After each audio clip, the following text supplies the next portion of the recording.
Bom dia a todos, bom domingo, bom início de domingo a todos. Mais uma vez aí para mais um vídeo no canal da Primeira Igreja Batista na Praia de Ramos. Sejam todos bem-vindos no nome de Jesus.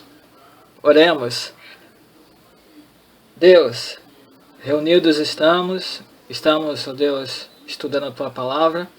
Cada vez mais a edificação chegue até nós, para que a gente esteja pleno, ó Deus, que a gente esteja completo diante do Senhor, em educação, em ensinamento, sabedoria, entendimento daquilo que o Senhor nos deixou por intermédio da Tua Palavra. No nome de Jesus, abençoe a todos que direto e indiretamente está ligado à Escola Bíblica na Primeira Igreja Batista na Praia de Ramos. Professores, alunos e todos quantos fazem parte e completam todo o grupo, Deus, que ministram a Tua Palavra, no nome de Cristo Jesus. Aqueles que estão atentos, aqueles que estão ouvindo, aqueles que estão assistindo, que chegue também a completa informação do Senhor, clara e objetiva, sem nenhum transtorno. No nome de Cristo Jesus eu te oro e te agradeço. Amém. Lição 11 da Escola Bíblica. Essa é a revista. Você que tem acompanhado aí. Lição 11, tá?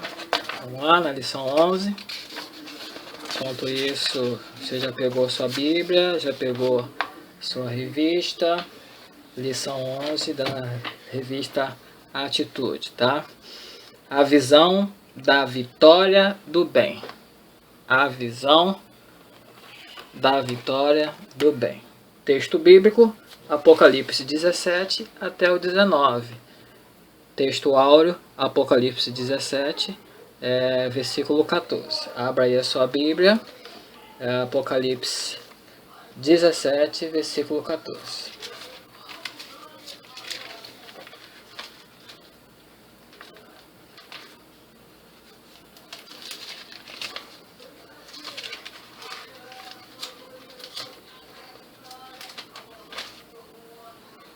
Versículo 14 diz assim: guerrearão contra o Cordeiro, mas o Cordeiro os vencerá, pois é o Senhor dos senhores e o Rei dos reis, e vencerão com ele os seus chamados, escolhidos e fiéis. Ok? Apocalipse 17, versículo 14, está descrito isso aí, tá certo? Pelejarão contra o Cordeiro, né? Guerrearão contra o Cordeiro, mas o Cordeiro que vai vencer, ok? Lendo aqui na página 62 da revista Atitude, lição 11.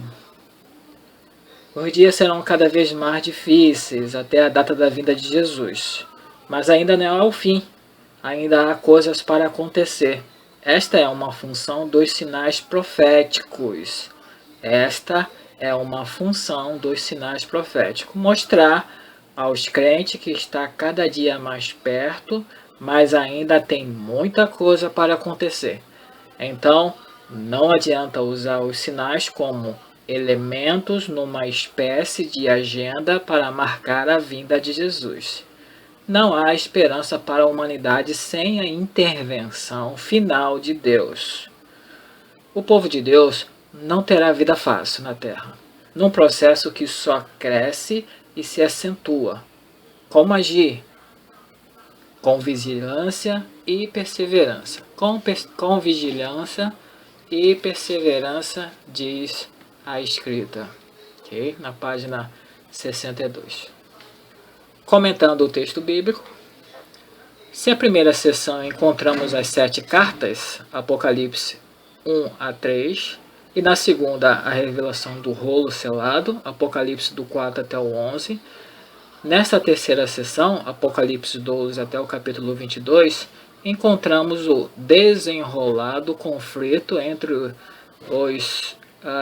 os seguidores de Jesus e os seguidores da besta. Este é um pequeno esboço desta sessão. Vamos lá. A origem do conflito, os aliados do dragão, os ajuntamentos dos 144 mil, as 7 taças da ira. O culto do céu anuncia as bodas do Cordeiro, a vinda de Jesus. Milênio, o juízo final, as bodas do Cordeiro. A sequência temporal é complexa, mesmo assim existe um sentido de movimento para frente. A história começa com a mulher e o dragão e termina com as bodas do Cordeiro. A primeira cena está no passado dos discípulos de Jesus e a última está no futuro. Por isso, é uma história contínua e linear. A queda da Babilônia. A cólera de Deus descrita nas taças se manifestará na história e visa aos seguidores da besta, capítulo 16, versículo 2. E a cidade de Roma, capítulo 16, versículo 19. Os inimigos de Deus e da igreja vão sendo derrotados um por um. Nas taças, a ênfase estava sobre o que tem marca na besta. Nos capítulos 17 e 18, vemos a vitória sobre Roma, a besta e o falso profeta. Estes capítulos têm a seguinte estrutura: descrição de Roma, a grande meretriz, a queda de Roma e suas consequências. O objetivo dessa descrição é mostrar com detalhes a razão de tal cidade ser destruída, revelação trazida por um anjo até João, capítulo 17, versículo 1. Primeiramente vem uma visão de Roma, a meretriz. Pelas indicações do texto, torna-se clara a concluir que essa mulher é a cidade de Roma. Suas vestes e adornos enfatizam sua realeza e riqueza. Ela está assentada sobre a besta, que é o Império Romano, mostrando assim que, virando a página 64, o governa e é o seu centro.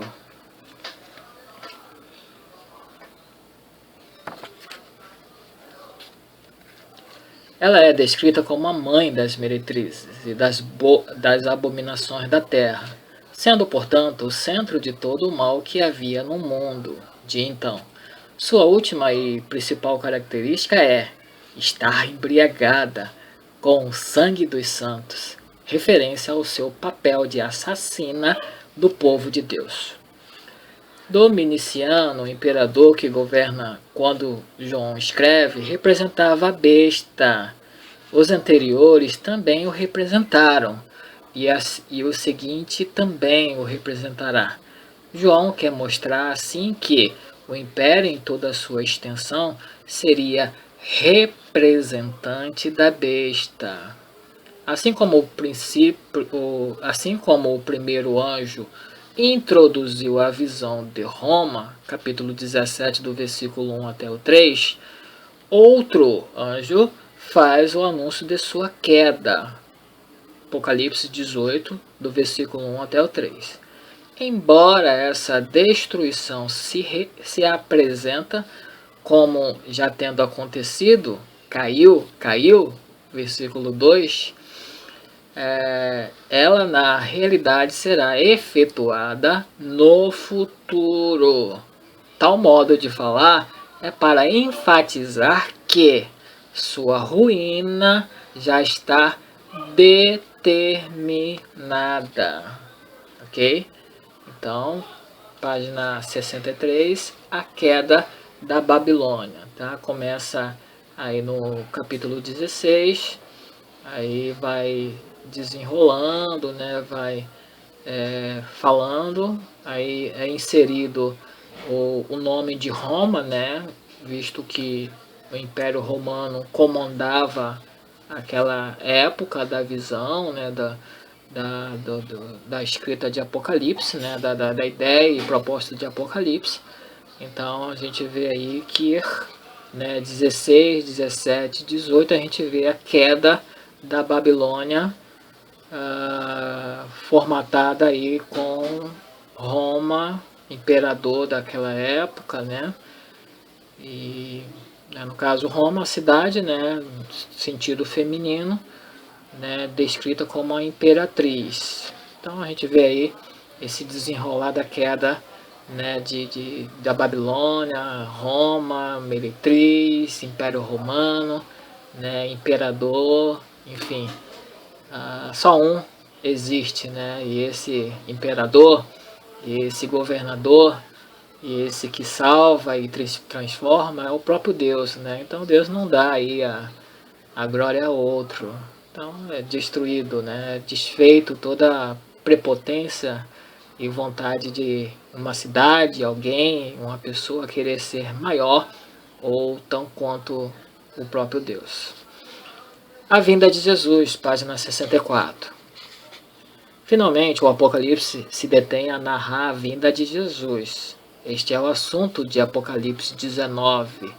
Nos versículos iniciais, o texto apresenta um hino cantado para celebrar a derrota da Babilônia, sede da oposição ao povo de Deus. Somente a partir do versículo 11 é que Jesus aparece nos ares. Ele é descrito como um cavaleiro sobre um cavalo branco. Claramente é uma descrição simbólica. Outros traços são vinculados ao cavaleiro para acentuar a natureza da sua vinda. Olhos de fogo, diadema de cabeça, são traços que já aparecem antes do Apocalipse, especialmente na descrição do Filho do Homem, do capítulo inicial que ditou para João as 7 cartas para as 7 igrejas. O fato dele ter um nome que ninguém conhece não é sinal de anonimato, mas é de independência. No mundo antigo, saber o nome de alguém era de ter controle sobre a pessoa. Dizer que ninguém conhece o nome de Jesus na sua vinda indica que ninguém é mais poderoso do que ele. Ele age como quer, de forma completamente independente. Ele não precisa de ajuda para cumprir seus propósitos. Seu poder é suficiente para promover a consumação do seu reino. A descrição de suas roupas, como já manchadas de sangue, é um elemento significativo.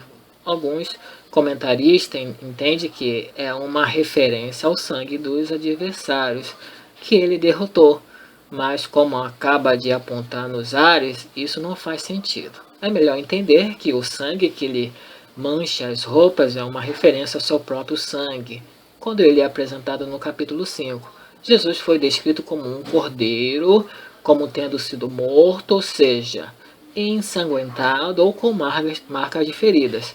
As manchas representam então sua morte, instrumento principal, qual comprou para Deus pessoas de todos os povos, raças e línguas. Tanto seu nome como o verbo de Deus, como a espada que sai da sua boca se referem à palavra divina. Pela palavra, Deus criou todas as coisas. É pela palavra que ele fará a intervenção do final dos tempos. O exército que acompanha Jesus tanto pode ser formado de anjos ou dos cristãos mortos que retornam com ele. As duas leituras são possíveis. A descrição de Paulo, em 1 Tessalonicenses 4,13, de que a vinda de Jesus será acompanhada do toque de trombeta angelical e o retorno dos irmãos para poder ajudar-nos a compreender o Apocalipse. Finalmente chega a fase do conflito escatológico. Jesus, como um grande guerreiro exaltado, aparece no céu em todo o seu esplendor e alcança fácil vitória sobre a besta. Ele surge em um cavalo branco com seu nome enaltecido, comandando o exército celestial. Ele julga e vence o conflito. Entretanto, há ainda algumas particularidades. Primeiro, seu nome é a palavra de Deus, Apocalipse 19, 13. Segundo, nenhuma guerra é narrada. A história se move do seu aparecimento, da descrição do ajuntamento para a guerra, para a declaração de que as bestas foram capturadas. Terceiro, os demais seguidores da besta foram mortos não por espadas, mas pela palavra que sai da boca de Jesus, Apocalipse 19, 15. Mas, já que as bestas e os seus seguidores foram vencidos e mortos, o que vem agora? Dois fortes contrastes. No Apocalipse há muitos contrastes fortes, mas dois fortes contrastes. No Apocalipse há muitos contrastes fortes, mas poucos são tão impressionantes como as duas figuras femininas dos capítulos 12 e 17. Como já interpretamos antes, a mulher do capítulo 12 é o povo de Deus. É o povo de Deus. Do antigo pacto, que dá origem a Jesus e à igreja. Por outro lado, a prostituta do capítulo 17 é a personificação da Roma imperial. Segue outros contrastes entre elas. A mulher do capítulo 12 é descrita no esplendor dos luminares criados por Deus. A prostituta do capítulo 17 é adornada, mas suas ostentações são fabricadas por seres humanos. A mulher do capítulo 12 aparece no céu. Ela é a obra divina. A mulher do capítulo 17, ao contrário, tem seu lugar sobre as muitas águas, em cima de povos, nações e línguas. Ela é obra deste mundo. A mulher do capítulo 12 dá à luz a um filho. Ela gera vida. A mulher do capítulo 17 está tomando o sangue da descendência da outra mulher. Ela gera morte. A mulher do capítulo 12 é resgatada e protegida do perigo que a mulher do capítulo 17 representa. Virando a página 63, agora, não, 65, né? Agora 66, já chegando ao final desta lição, tá? Então, dois fortes contrastes, a mulher do capítulo 12 e a mulher do capítulo 17. São duas situações distintas, né? E a do capítulo 12 representa a igreja, o povo de Deus, né, do antigo pacto. Já a mulher do capítulo 17 simboliza aí a outra mulher, o dragão, né, a questão, né, da Roma imperial, prostituta, de todas as formas que ela é descrita em em Apocalipse. Então a gente vê aí esse contraste aí, né? Dois grandes contrastes. Vamos lá, fechando aí a lição 11, tá? O Apocalipse gasta uma grande quantidade de frases e palavras para falar da queda da prostituta. Referência simbólica à cidade de Roma, centro de toda a oposição aos discípulos de Jesus, no início da história cristã. Quando o Apocalipse foi escrito, ninguém poderia imaginar que aquela cidade centenária iria tombar, mas não há instituições humanas invencíveis. A Roma dos dias de João caiu violentamente de forma muito semelhante a tantas outras cidades que ela conquistou. Isso se deu vários séculos depois do Apocalipse, mas ainda assim indica que estados ou agências do mundo que agem como se fosse onipotente um dia cairão. Em termos escatológicos, a cena da derrota da prostituta pode se referir à destruição das estruturas políticas que darão suporte ao anticristo no final dos tempos. Tá? Então, vê aí a lição em foco. Para tomar uma atitude, né? As taças descrevem os mesmos eventos descritos pelas trombetas. É o juízo de Deus sobre a terra. Durante a história, toda a terra foi atingida pelas catástrofes, incluindo cristãos e não cristãos. Nas trombetas e nas taças, entretanto, somente aqueles que não creram em Cristo serão atingidos. Ok? Então, lição 11, sendo lida aí, tá? A visão da vitória do bem, ok? Então, João, né, lá na ilha de Patmos, né, recebendo as visões do Apocalipse, né, vê a vitória do bem sobre o mal, ok? Então, a gente tem essa aula aí, tá? da lição 11. Dentro dessa leitura, que o Santo Espírito de Deus ilumine a nossa mente, ok? E que a gente cada vez mais perceba a vontade de Deus sobre todos nós, que é agradável e perfeita para toda a humanidade. Então, termino aqui, lição 11. Deus abençoe você, toda a sua família. Obrigado pela sua atenção. Vamos orar. Obrigado, Deus, pela ideia e proposta de que tudo que acontece aqui na Terra não está oculto e isento do teu olhar. O Senhor sabe muito bem, conhece muito bem, sabe o que passamos e o que vivemos. O passado, o presente, o futuro está nas tuas mãos e sob o teu olhar. Obrigado por isso, saber e ter a certeza que nessa terra não estamos sozinhos. O Senhor está conosco, o Senhor se faz presente.